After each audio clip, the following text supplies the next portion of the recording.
আগেও দেখছিলাম যে এখনো চলতেছে, এটা অনাকাঙ্ক্ষিত এবং আপনাদের সাথে এর মধ্যে একজনজনক একটি ঘটনাও গতকালকে ঘটে গেল। আজকের সমস্ত পত্রিকায় তার ছবি পুলিশের সাথে, এটা আসলে আমাদের সকলের জন্যই লজ্জার।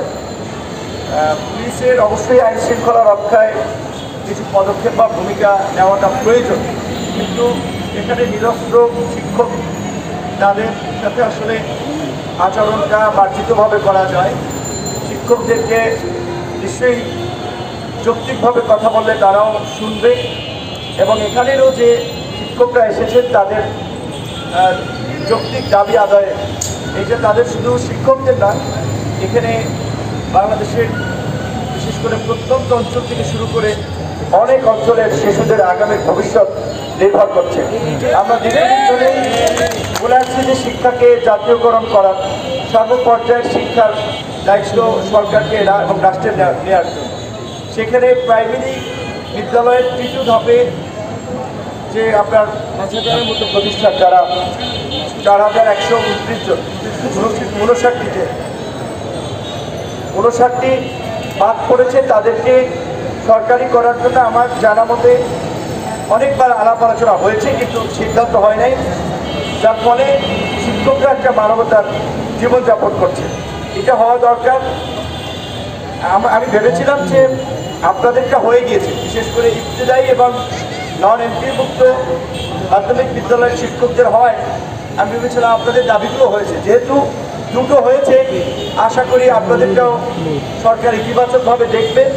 নতুন শিক্ষা উপদেষ্টা দায়িত্ব পেয়েছেন, তার সাথে আপনাদের আলাপ আলোচনা হয়েছে কিনা জানি না।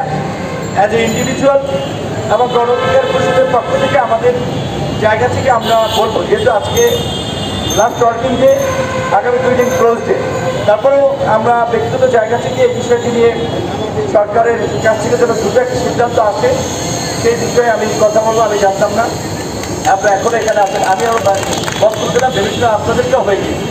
ওইখানে প্রতিবন্ধী বিদ্যালয়ের শিক্ষকদের একটি প্রোগ্রামে তাদেরও একই দাবি স্বীকৃতি, সেটি সমাজ কল্যাণ উপদেষ্টার সাথে কথা বলেছিলাম। আজকে সচিব উনি দেশের বাইরে থেকে ওনাদের প্রতিনিধিদের ডেকে কথা বলেছেন, আমিও ছিলাম।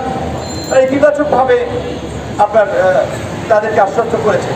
আপনাদের এটা হওয়া খুবই জরুরি, বিশেষ করে আমাদের এখনও প্রাথমিক এবং মাধ্যমিক লেভেলে অত মানসম্মত শিক্ষা আমরা নিশ্চিত করতে পারিনি।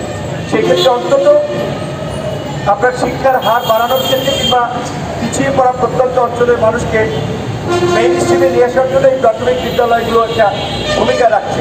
সেক্ষেত্রে শিক্ষকরাই যদি সুযোগ সুবিধা না পায়, তাদের যদি বেতনের জন্য টেনশন করতে হয়, তাহলে তারা আসলে কী শেখাবেন? তো আমাদের জায়গা থেকে গণ অধিকার পরিষদের পক্ষ থেকে সংহতি রইল, একাত্মতা পোষণ করছে, এবং আমাদের জায়গা থেকে আমরা সরকারের কাছে বিষয়টা তুলে ধরবো। আপনাদেরকে ধন্যবাদ জানাচ্ছি। আমার আরও একটি গুরুত্বপূর্ণ প্রোগ্রাম থাকে, আমার যেতে হবে।